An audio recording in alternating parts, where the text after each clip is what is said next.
Buenas, buenas. Bueno, como lo prometimos, en el video pasado, entrevistamos a Francis, uno de los cofundadores del Partido Libertario, y habíamos prometido que íbamos a hacer un debate sobre si está bien o está mal, si es bueno o es malo, si sirve o no sirve, que los libertarios se metan en política. Y trajimos acá para hablar con nosotros a Matías Calero. ¿Cómo estás, Matías? Todo bien, con gusto. Muchas gracias por la invitación, ¿eh? No, por nada.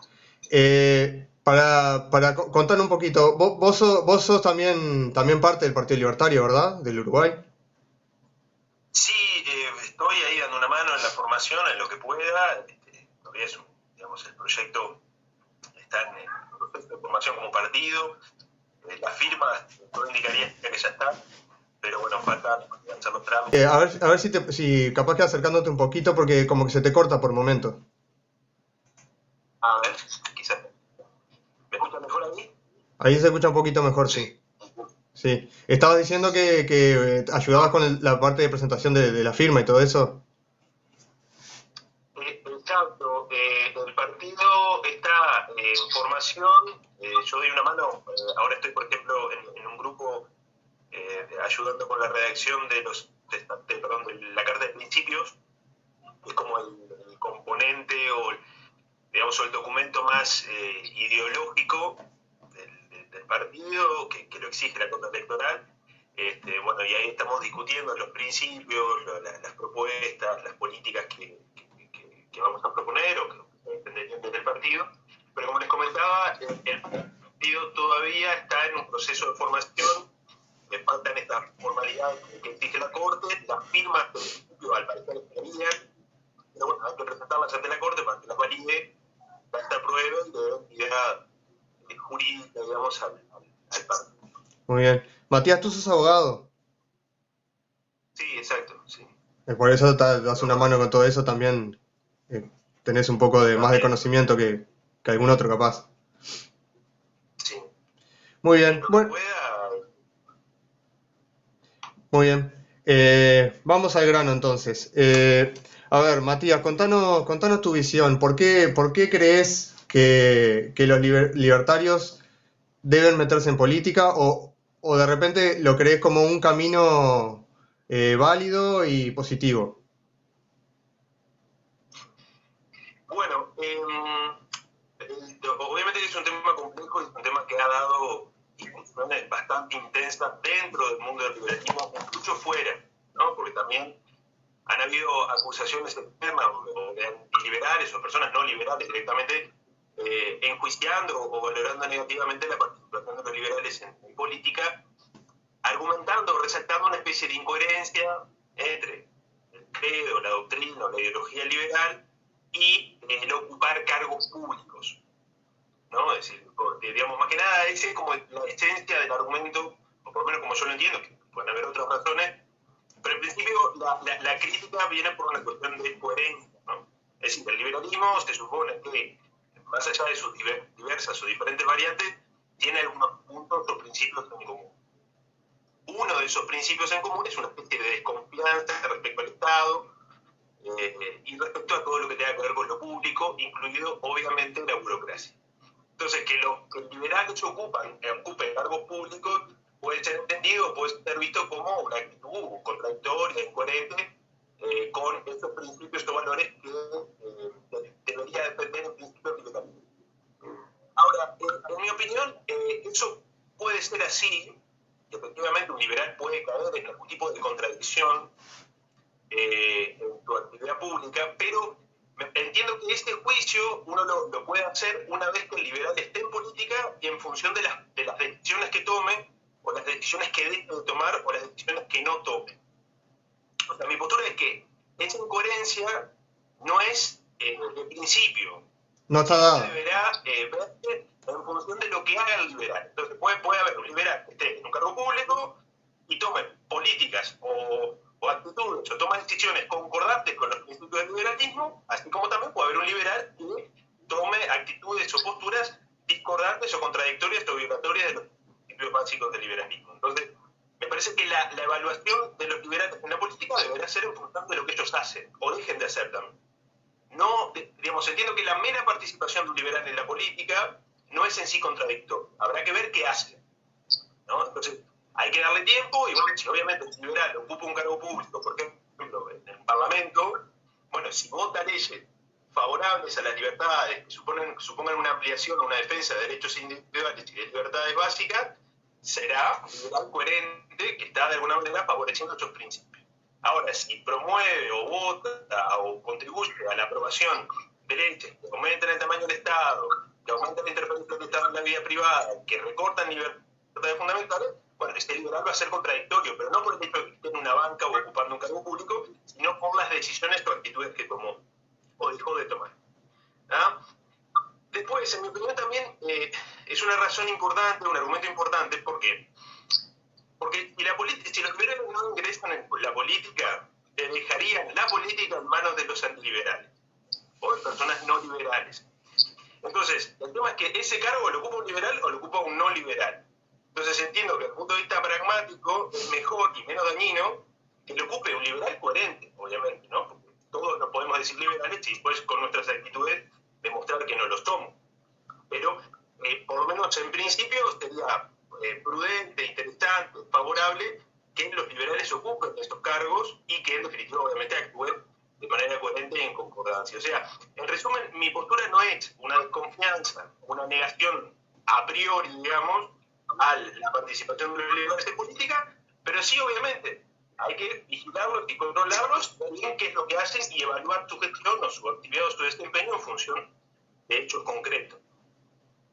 Bien, ¿y en qué, digamos, en qué se basa tu argumento a la hora de plantear que se pueden lograr cosas de dentro de la política? Bueno, pero en definitiva, a ver, o sea, la política como históricamente la han construido los liberales, han sido como un instrumento, nunca como un fin en sí mismo. Y ese es un punto no menor. Es decir, el Estado está ahí, ¿no? Ese es un punto. Independientemente de la visión o la postura que podamos tener como liberales, el Estado está ahí. Es decir, el aparato coactivo y represivo del Estado existe, ¿no? Y existen los funcionarios que ocupan cargos de decisión que permiten aplicar este monopolio de violencia física de una manera o de otra. Entonces la cuestión está en, si ese monopolio de la violencia física se utiliza para defender derechos y libertades individuales, podemos decir que es una aplicación concordante en principio con las líneas principales del liberalismo, aunque sea el liberalismo clásico.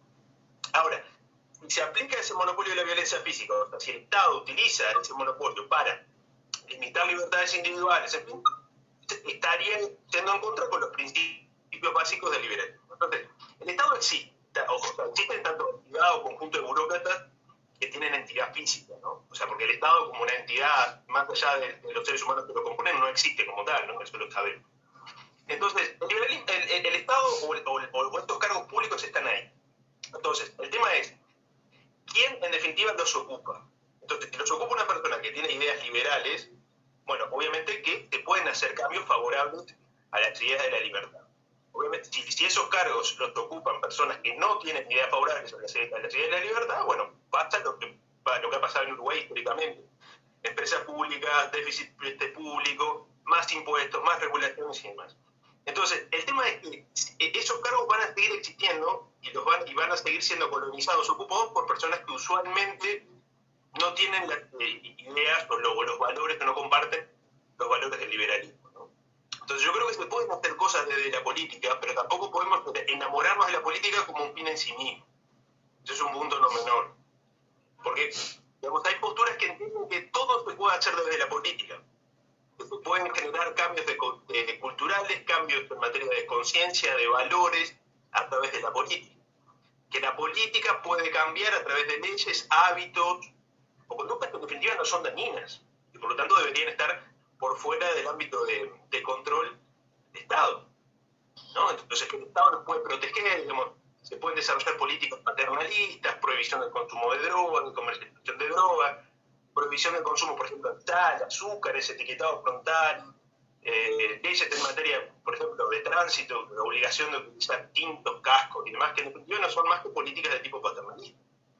Entonces hay que tener cuidado con la política. O sea, los liberales en general desconfiamos de la política porque no es más que el poder estatal. Entonces, en principio hay que tener mucho cuidado con él. Y hay que ver bien qué es lo que se hace. Entonces la política, repito, es un fin que puede ser utilizado, perdón, es un medio que puede ser utilizado para fines buenos o para fines malos, obviamente.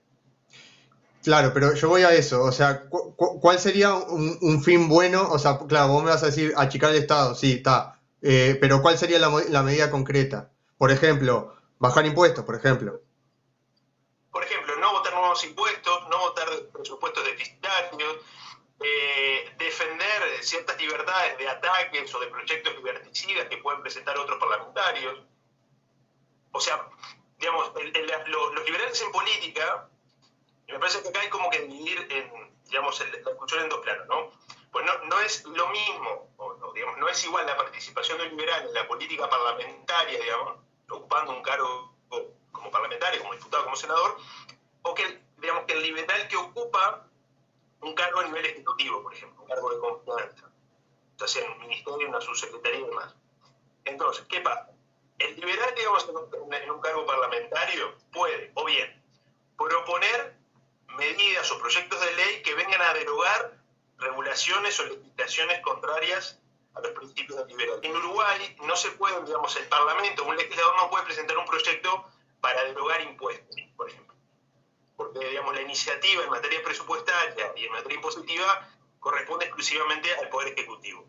Pero sí puede, por ejemplo, no votar nuevos impuestos que sean propuestos por el Poder Ejecutivo. Entonces puede también no votar presupuestos deficitarios, puede presentar proyectos de ley para desregular, para eliminar prohibiciones, para eliminar injerencias legislativas que sean contrarias a las libertades individuales y a los derechos individuales básicos.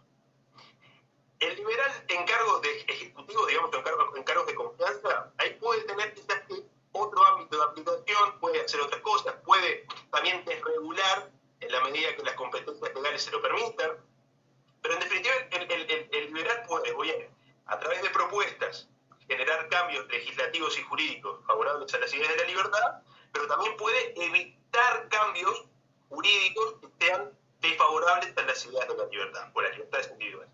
O sea, puede tener como esa actitud activa o reactiva, o sea, proponer, pero a su vez también defender lo que hay, digamos, de estos ataques o estas propuestas liberticidas que puedan venir de otros parlamentarios o de otros políticos.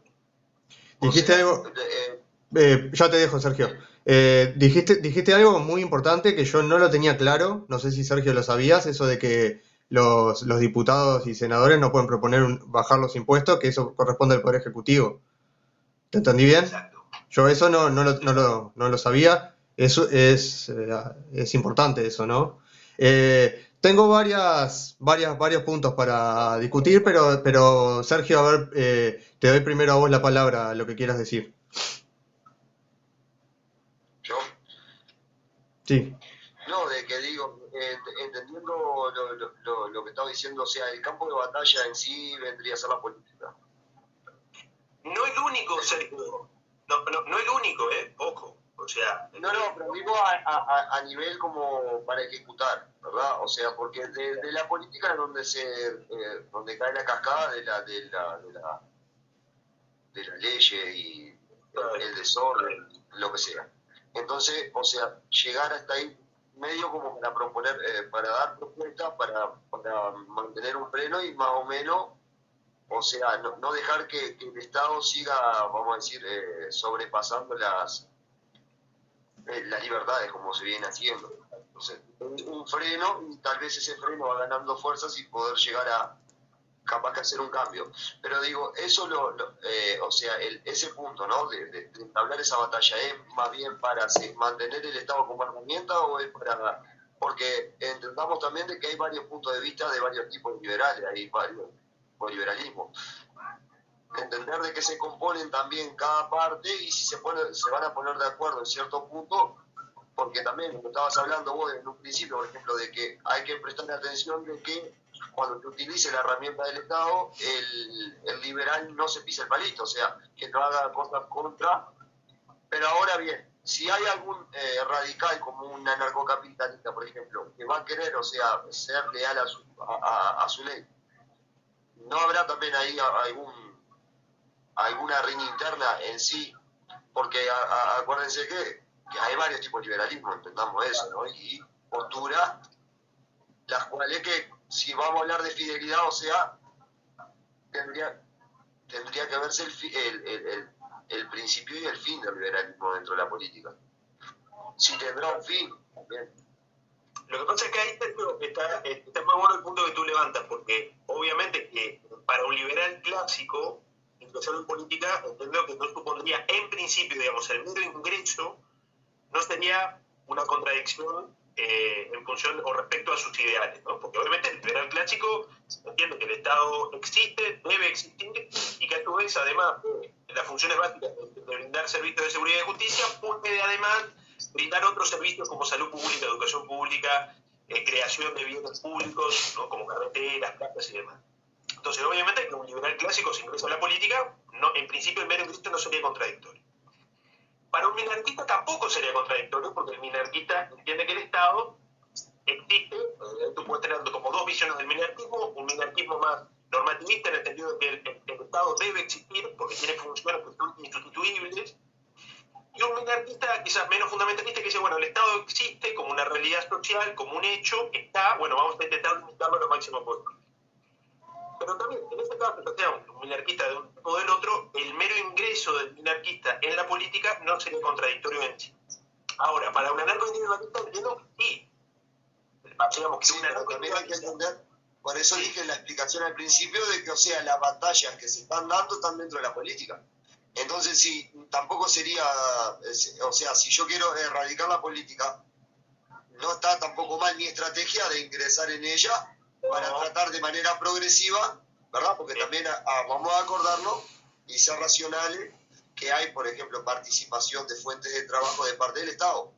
Entiendo, sí, que de que si va a erradicar la gente se va a acomodar, etcétera, etcétera, pero o sea, también la erradicación del Estado entiendo que puede hacer de manera progresiva. Llegar a un minarquismo, o sea, hasta mismo el liberalismo, si te das cuenta, tiene varias ramas, que aparece el clásico, el minarquista que ya trata, viste, un poquito, y después tenés el anarquista, ahí tenés un progresismo.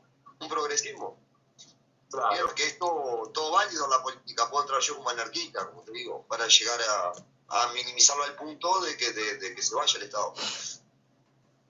Sí, claro, o sea, a ver, hay un punto que a nivel jurídico, en la medida que tú cumples con los requisitos suficientes para ser elector, para ser elegido, digamos, para ser diputado, para ser senador, que están en la Constitución, nadie te puede impedir ingresar en política o participar en política. O sea, aspirar a ser diputado o senador, nadie te lo puede impedir, y mucho menos por tus ideas. Digamos, lo que se discute usualmente cuando se hablan de estos temas es una cuestión de coherencia, digamos. Si es coherente que un liberal ingrese en política. Mi punto es que para un anarcoindividualista puede generarle ciertas incoherencias, o algunos pueden entender que es incoherente, digamos, pero coincido contigo que un anarcoindividualista puede decir esto mismo, decir, bueno, momento, está bien, yo doy la batalla cultural, o me parece que lo más importante es la batalla cultural a largo plazo, pero para obtener cambios en el corto y mediano plazo, entiendo que es necesario meterse en política para intentar destruir o limitar el Estado desde dentro, o sea, meterte dentro de la bestia para limitarla desde dentro. Es una postura válida, perfectamente válida. Hay anarcoindividualistas, quizá mucho más integristas en la pureza de sus principios, que dicen, no, yo ni loco me meto en política porque esto sería contradictorio con mis ideales. En definitiva, va en función de cómo cada liberal interpreta y ve tus principios. Incluso pueden haber liberales clásicos que entienden que es contradictorio con sus principios ingresar en política. Eso me parece que es muy subjetivo. Bien, hay varios puntos que yo, desde la otra postura, desde la postura de que creo que no es bueno que los liberales se metan en política, hay varios puntos que me saltan, pero antes más de exponer yo, me gustaría conversarlos contigo, o sea, darte los puntos y decirme qué opinás de eso, porque me parece más enriquecedor que ver tu punto de vista. Y después sí, yo de repente doy una opinión. La primera cosa que me salta, meterse en política, ¿no sería también una forma de legitimar al Estado? Porque, a ver, más allá de la estrategia política, no nos olvidemos nunca que no se puede lograr... A ver, podemos pensar 500 maneras de achicar el Estado o de acabar con el Estado. pero ninguna se va a llevar a cabo sin batalla cultural, ¿verdad? ¿Estamos de acuerdo con eso? O sea, A largo plazo, sí. claro, si no hay una base de personas que quieran ir por ese camino, así te metas en política, así hagas lo que sea, no va a salir nada porque sin una conciencia importante, de una cantidad importante de gente, no se puede lograr nada. Entonces, ¿no sería también una forma también de retroceder en la batalla cultural en el hecho de que la izquierda y bueno, y también la derecha te van a decir, ah, sí, vos estás en contra del Estado, pero bien que te metiste, y bien que cobras sueldo, y bien que tenés asesores, y bien que... Y además, después el tema también de la burocracia en sí, o sea, el partido, ya la formación de un partido, no porque ustedes quieran hacerlo así, de repente si fuera por ustedes lo harían de otra manera, pero ya el hecho de tener que cumplir ciertos requisitos que los impone la Corte Electoral, o bueno, los impone el Estado en definitiva, ya te hace tener una estructura burocrática. Entonces, ¿no es una forma también de legitimar al Estado, de decir, juego con tus reglas? Bueno, es interesante el punto que planteas, Maxi, pero a ver, yo creo que se puede desgranar en varios puntos, o subpuntos. En principio, uno podría decir que el hecho de vivir en una sociedad con Estado, cualquier cosa que uno haga, o muchas cosas que uno podría hacer de manera inconsciente, desde si me roban, levantar el teléfono y llamar al 911, hasta ir a la escuela pública, supone una legitimación del Estado. Lo que pasa es que el Estado está ahí. O sea, el Estado, digamos, en sentido metafórico, ¿no? Está ahí. Entonces, el tema está en que la batalla cultural yo creo que es necesaria, y coincido contigo que debe ser la principal apuesta, porque es el único cambio que a largo plazo realmente genera cambios genuinos. Eso lo podemos ver en la historia de la humanidad. Las revoluciones del siglo XVIII, por ejemplo, tanto la Revolución Norteamericana como la Revolución Francesa, independientemente de sus resultados, ¿no? Pero digo, son el resultado de un cambio de mentalidad muy profundo que comienza en el siglo XVI y en el siglo XVII. ¿Ah? Lo mismo podríamos decir, incluso cambios políticos tan enormes como puede ser la revolución bolchevique o los movimientos nazifascistas, son también producto de un cambio de mentalidad política, un conjunto de ideas que comenzaron a circular y comenzaron a hacerse carne dentro de la gente.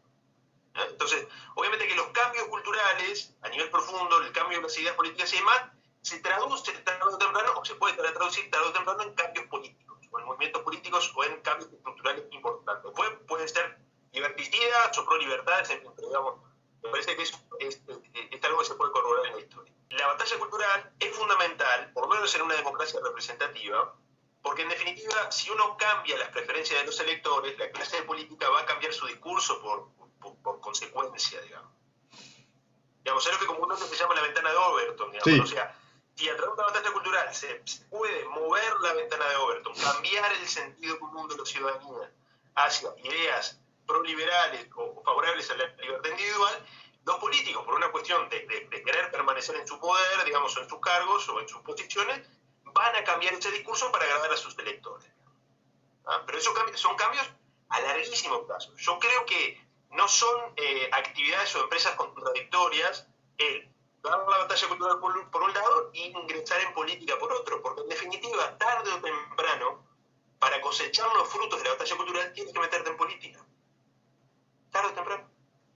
O sea, si en definitiva estamos 30 años dando la batalla cultural, en algún momento hay que transformar ese cambio en las preferencias de los electores en políticas concretas. Porque si no, las leyes no se derogan solas. Las leyes hay que derogarlas. Hay que estar en el Parlamento, reunir las mayorías necesarias y derogar las leyes. Por más que el 90%, imagínense que una ley X hoy tiene una aprobación del 90%, imagínense. Y esa ley es absolutamente liberticida, supone una limitación injustificada de la libertad individual. Supónganse que haciendo un buen trabajo en materia de batalla cultural, de convencimiento y demás, logramos que en 20 años sea solamente un 10% de las personas las que apoyen esta ley absolutamente liberticida y demás. ¿Qué hacemos con eso? Esa ley no se va a derogar por falta de efectividad o falta de apoyo popular. Se va a derogar una vez que ingrese un conjunto de legisladores que propongan su derogación. Entonces, ¿a qué voy con esto, más? Que los cambios culturales o la batalla cultural si no se recogen los frutos a nivel institucional con políticas públicas concretas, ya sea propositivas o derogativas, o sea, proponiendo leyes o políticas públicas o bien derogándolas, ¿de qué sirvió la batalla? ¿No? Sí. Digamos, me parece que es un punto ese. Porque las leyes hay que derogarlas. Y no se derogan a punta de pistola, o no se, digamos, las leyes no dejan de existir en el sistema jurídico por desuso. Por lo menos en un sistema continental como el nuestro de raíz romana o de raíz latina, en donde las leyes se aprueban por el Parlamento y se derogan por el Parlamento. O, digamos, se pueden también generar iniciativas por ejemplo, de iniciativas de legislación directa, donde un conjunto de la ciudadanía propone un proyecto de ley para derogarlas, pero igualmente es necesario un trámite parlamentario para su derogación. O si se quiere, más ampliamente, es necesario recurrir a los trámites institucionales que te impone el Estado. O sea, en definitiva, para aprobar una ley tienes que respetar las reglas que te impone el Estado. Y para derogar las leyes también. Incluso, digamos, lo mismo aplica para políticas públicas de tipo reglamentario o que se realizan por decreto, que dependen exclusivamente del Poder Ejecutivo. También, los decretos hay que derogarlos, las resoluciones hay que derogarlas. Digamos, no caen por desuso. Bien, yo después cuando haga mi exposición al final contesto a lo que tú dijiste.